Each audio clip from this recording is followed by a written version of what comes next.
વિનીતભાઈ ચૌધરી એટલે કે પૈસાના ખજૂરભાઈ સાથે જે ઘણા સમયથી જરૂરિયાતમંદ લોકોને જે જરૂરિયાત હોય એ રીતે કરિયાઓ, કાપડા, જમવાનું, પુસ્તકો, અલગ અલગ રીતે જે રીતે જરૂરિયાત હોય એ જરૂરિયાત પૂરી પાડે છે.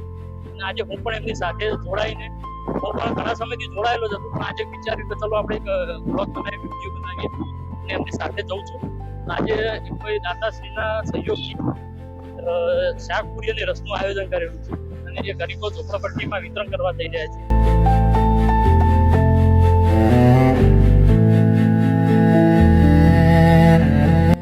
આ અમારી આખી ટીમ છે મિત્રો, તમે જોઈ શકો. અને મેં અહીંયા ગાડીમાં બધું સામાન લઈને આવી ગયા છે.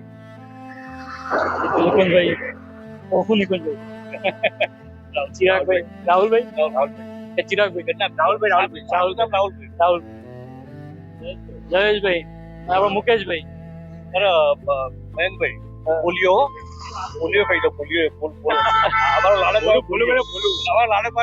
ભોલુભાઈ, હા પેલા મોન્ટુભાઈ, ભોલુભાઈ.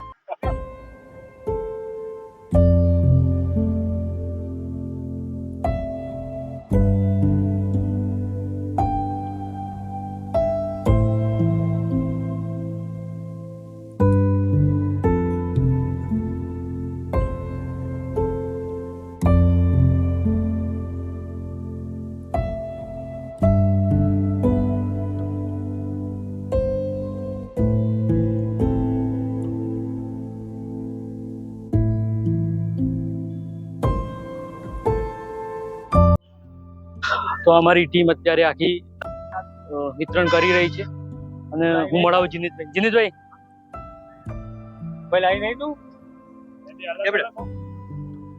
એમનું રસ ગમે તે વાસણમાં આપે. આટલું પ્રોત્સાહન અને આટલી શક્તિ ક્યાંથી મળે?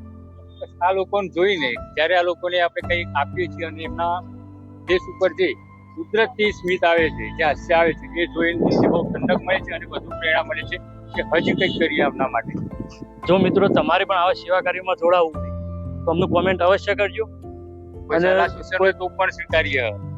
આમ તો અમારી ટીમ ઘણી મોટી છે, પણ બધા મોટા ભાગે નોકરી ધંધા વાળા છે, એટલે રજાનો દિવસ હોય તો વધુ લોકો જોડાઈ શકે છે. અને ચાલુ દિવસની અંદર આ લોકોને એક ફોન કરીએ તો તરત પોતાના કામ પડતા મૂકીને આવી જાય છે.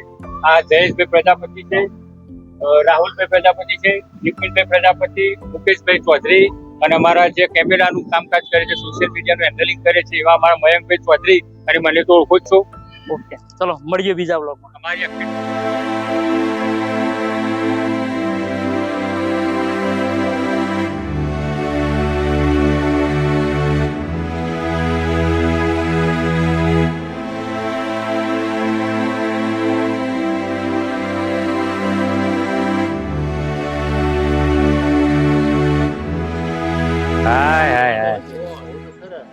ડોન રાજલ ડોન અમુક ફેરથી વેચવા આવે ને એટલે હું તને યાદ કર્યો કે રાજલ ડોન નું બોલાવો પહેલી વેચવા.